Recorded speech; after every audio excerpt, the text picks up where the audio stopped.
ئێمە وەکو نوێنەری فەرمانبەرانی سنووری پارێزگای هەڵەبجە کە زیاترین لە 550 فەرمانبەر بە دەقیقی 553 فەرمانبەرین، بەڵام لەبەرەوەی کە ڕۆژانە فەرمانبەرەکان زیاد دەکات بڵێ مانگانە زیاد دەکات ڕێژەکەمان دەقیق نییە.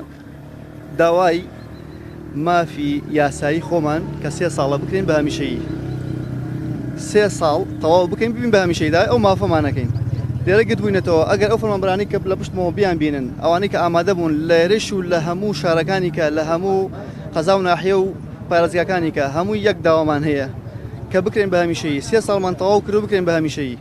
هەمیشەش دووبارەمان کردەوە ئەیشڵینەوە لە 95% فەرمانبەرانی گرێبەست لە هەموو شوێنەکان 3 ساڵیان تەواو کردو و مافەکەمان یاساییە بکرێن بە هەمیشەیی. قەرار بوو ئەبوو ئەم کۆبوونەوەانەی کە ئێستا ئیکەین لە 2014 و 15 بکرایە، بەڵام حکومەت لە وەزعیشی وایە بوو ئەم کۆبوونەوانە نەکرا لەبەر خاتی وەزع حکومەتی هەرێمی کوردستان.